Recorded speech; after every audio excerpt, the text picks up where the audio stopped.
আসসালামু আলাইকুম, আমি ডাক্তার নাজমুল। স্ক্রিনে আপনারা যে পেশেন্টটাকে দেখতে পাচ্ছেন, ওর বেসিক্যালি ফ্লু হয়েছে। এবং আপনারা দেখতেই পাচ্ছেন যে ফ্লু কতটা সিভিয়ার লেভেলে হইতে পারে। সাধারণত ও তখন আর ওর বডিকে নাড়ানোর মতো একদমই শক্তি পাবে না। এই জন্যই আমি আপনাদেরকে সবসময় প্রথমে বলি যে ফ্লু হওয়ার আগেই আপনারা যদি একটু ভ্যাকসিনটা দিয়ে রাখেন, সাধারণত শীতকাল আসার আগেই যদি একটু ভ্যাকসিনেশন শিডিউলটা ওর কমপ্লিট করা থাকে, তাহলে কিন্তু বিড়ালগুলো আর এরকম নাজেহাল অবস্থা বা এতটা দুর্বল হয়ে পড়তে পারে না।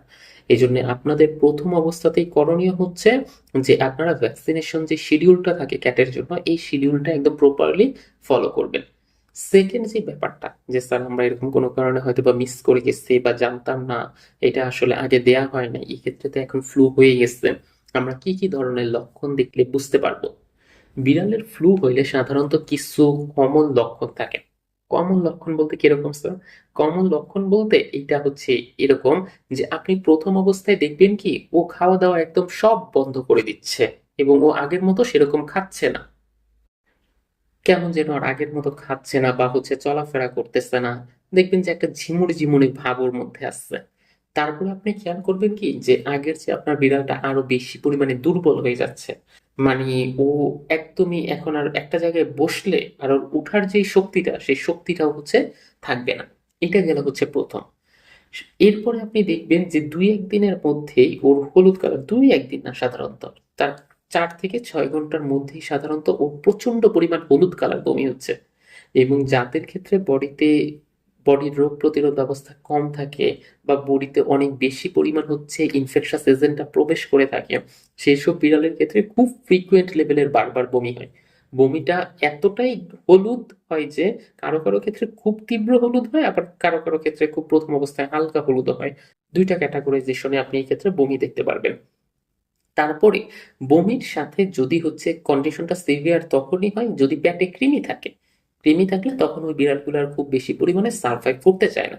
কারণ একে তো কৃমির সমস্যা, সেকেন্ডত ফ্লুর এই কন্ডিশনটা আরো ভয়াবহর দিকে যাচ্ছে।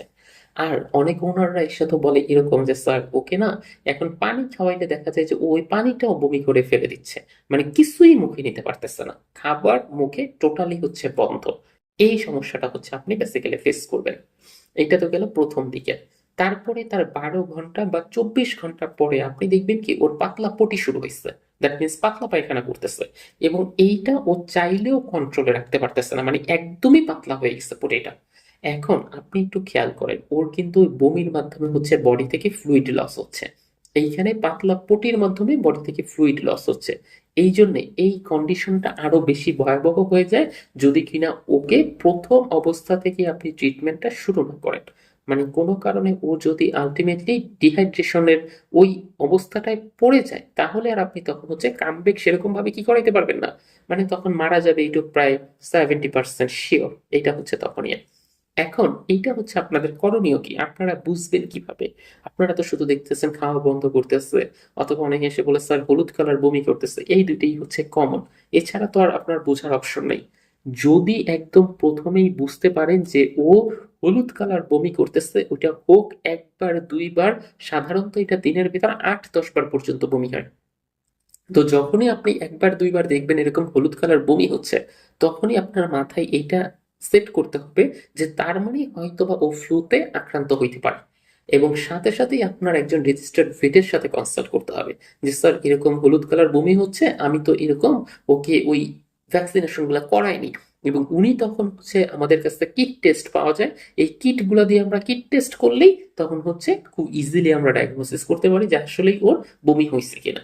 তবে হলুদ কালার বারবার বমি করলে প্রায় 80% শিওর যে ওর আলটিমেটলি ফ্লু হয়ে গেছে।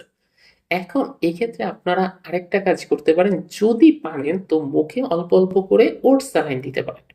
কিন্তু আপনি যদি ভেটের সাথে কনসাল্ট করেন, ভেট তো তখন ওর ওই চামড়ার নিচে স্যালাইন দিয়ে দিবে, সেক্ষেত্রে আপনাকে মুখে আর অন্য কোনো খাবারও দিতে হবে না, মুখে আপনাকে আর অন্য কোনো ওষুধও তখন দিতে হবে না।